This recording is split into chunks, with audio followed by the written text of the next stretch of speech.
Greetings from the Garden State Council. My name is Daniel Palolo. I am the Lenape Lodge OA Chief. Citizenship, leadership, and fitness are some of the foundational principles our Scout Oath and law is built on.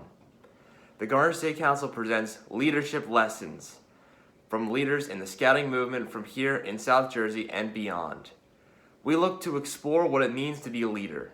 We will hear from leaders in various fields about how scouting's leadership skills have equipped them to be successful in their lives and careers. Well, hello and welcome to the virtual leadership series presented by the Garden State Council. My name is Patrick Linfors and I serve as the Scout Executive for the Garden State Council. I was asked to produce a video on the topic of scouting leadership. And just as a young person doesn't become an Eagle Scout without leaders who support and encourage them, the same goes for a Scout Executive. So I thought the best way to talk about leadership in scouting in this career was to bring in some of my mentors for a conversation. And with us today is a very special guest. Jack Sears is the Scout Executive and CEO of the North Florida Council, headquartered in Jacksonville, Florida. Jack gives leadership to a team of staff and volunteers that serves more than 13,000 youth across 17 counties. Prior to his service in North Florida, Jack served as the Scout Executive in the Westchester-Putnam Council in New York and the Flint River Council in Georgia. Jack started his career in the Central Florida Council, where he served in roles from District Executive all the way to Director of Field Service. And despite all that success, in 2014, Jack selected me to serve as his Director of Field Service in North Florida, and we worked together for 5 great years. Jack, welcome to our virtual leadership series.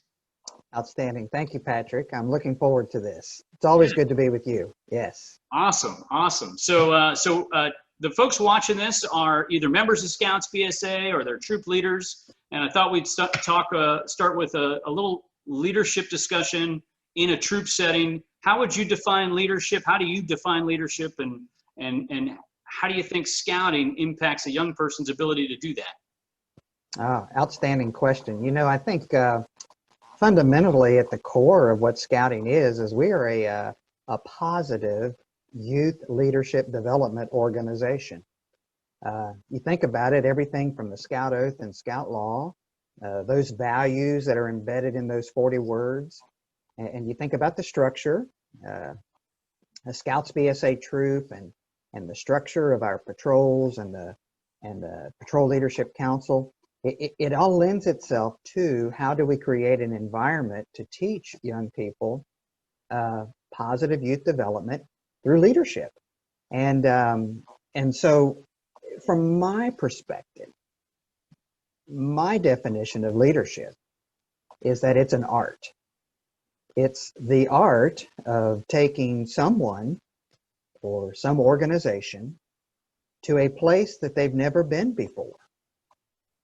And as you think about it, if you're a scout in a scout troop, perhaps it's the first time you've ever been put into a situation where you and 7 other young people had to work together to accomplish a task, to plan an event, to organize a camping trip.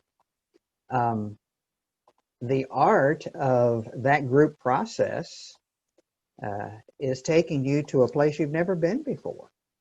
And those little experiences build upon themselves.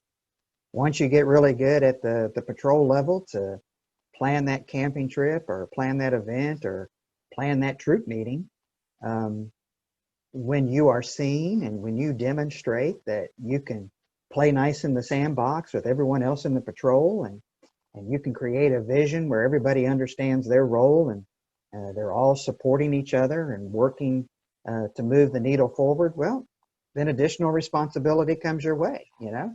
Somebody says, hey, if he or she can do that with 8 kids, I bet you they could handle all 4 patrols.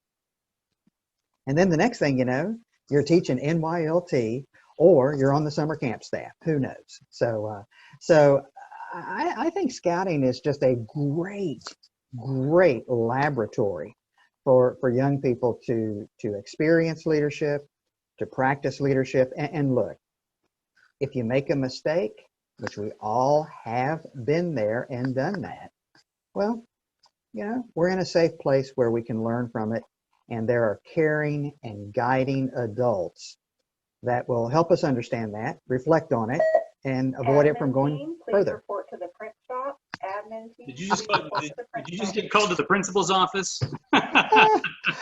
We're in the office today. I hope you're going to edit this a little bit, but let me see if I can. It's all good. It's all good. So great thoughts on leadership and scouting.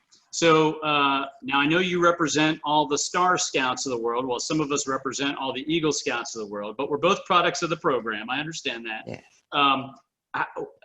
Help young people understand how this scouting experience is going to impact them later in life, right? I know this product, this scouting movement, we create this unique product where it's an intangible that we can't put our hands on today, but how is this scouting program going to help them be leaders in what they choose moving forward? Look, there are so many things that you are going to reflect on when you get as old as you and I, Patrick. And we're going to look back and we're going to say, oh, I never really thought about this, but I remember when this happened at a camping trip. Hold on. Let me see if I can kill the phone. Are you going to edit this out? I will do my best. Oh, sorry. I'm sorry. We're in an active office here. But the fact is that, when you get to our age, you reflect back, something will happen at work, at home. Maybe it's an interaction with your own child. And then you'll say, oh my goodness, I remember when I was a scout or I was a kid that, I didn't realize it then, but I'm faced with it now. I'll give you a classic example, if that helps. I remember the first time that I was assigned the role of district scout executive to work with a group of volunteers in Orlando to put on a Cub Scout leader training course. And I was right out of college. I was full of fire and vigor, and I was just going to take the world on, right? I knew everything. I was the expert. So I was put into this situation to work with a group of older adults than I was, and to give leadership and to help, pull this together. Well, I went in and didn't listen to anybody. And I knew the answer. And I knew the best way to do it. And by golly, we were going to do it my way or get out the team, right? Well, as you might imagine, there was a lot of discontent. There was a lot of letters to the scout executive, not happy with how I handled that. And as you might also imagine, the outcome of attendance at the training session was horrible. Horrible. So I remember I was working for a guy as scout executive, and instead of beating me up on it, he brought me in. He says, have you learned anything about this? I said, well, kind of. He says, did anything ever happen to you as a kid where you tried to ramrod something through and it didn't work? And I had an aha moment. I said, yeah, I do. I remember now that you brought this up, I remember the first camping trip that I went on as patrol leader. And my mother had bought me for my first camping trip one of these aluminum cook kits. I don't know if you're familiar with them, but you fold them together and it's got a cup and a frying. It's a frying, supposed to be able to use it as a skillet, but they're not really good. And I remember at the patrol meeting, I showed all of my friends that what my mother got me. Well, they ran home and they made their mothers go get them one. So we were planning that first camping trip. And I demanded to set the menu for the event. We were having pancakes on Saturday morning, and we were going to cook them in those aluminum skillets. Try cooking pancakes without any butter on a backpacking trip on a wood fire in those aluminum kits. Guess what happened? I'm picturing a black charcoal briquettes. Yeah. So what we did is we advanced the lunch, we advanced the chicken noodle soup in a bag with hot water, lunch to breakfast, and the dinner, which was a dehydrated chicken cutlet, went for lunch. And at dinner time, I had a lot of guys in my patrol not happy with me. The fact of the matter is that experience as a young district executive, ramrodding that through, I remember having that as a kid in Scouts. And while we don't remember them maybe at the time, they do come back to you later on. Absolutely. That's a great segue to talking a little bit about this profession, about leadership and scouting. I'm sure that you, like me, have had many conversations with whether it's a young person working on a summer camp staff or somebody in the Order of the Arrow or a senior patrol leader or somebody at NYLT, and they go, wait a minute, you work for the Scouts? And you go, yeah, this is a profession, right? This is a career path. And let me tell you all about it, right? A lot of our brethren in this movement are products of the program, though it's certainly not required. So what would you say to a young person that's experiencing Scouts and might be interested in this career as a leadership path down the road? So I would encourage them, if you've got if you're thinking about a career in scouting or working for the Scouts, find a trusted career professional or council employee or someone that you respect, and look, share with them that interest and explore whether this is something you really want to make your life's work, right? That's what I would do. Find somebody that you can talk to. I will share with you that there are some educational facilities, institutions out there where you can actually go get a degree in nonprofit leadership and management. There's even one at the West Virginia University that's aligned strictly with the Boy Scouts of America, where if you go there, you can get an academic degree to come out and go work for the Scouts professionally. I know my background in academic was, I'm a product of a program that taught me what I needed to do in nonprofit management. And then I was placed into the Boy Scouts of America when I got my degree and graduated from college. It was a program at the time called American Humanics, and my degree is Youth Agency Administration. So yeah, if young people really are thinking about this, explore it, ask questions. I know that the scouting.org website has some content that will help understand a little bit more, but I think the best way to learn is just spend some time with somebody and explore it. Do an internship in a Scout Council. I mean, that's what I did when I was in college. I did a 15-week internship at a Boy Scout Council in Lexington, Kentucky, to help me understand what a district Scout executive did and to help me decide if that's what I wanted to do when I got my degree, in about another year or so. So that's what I would offer. Awesome. So obviously, scouting the program can impact a person's leadership skills. A college experience can certainly impact a leader's skills.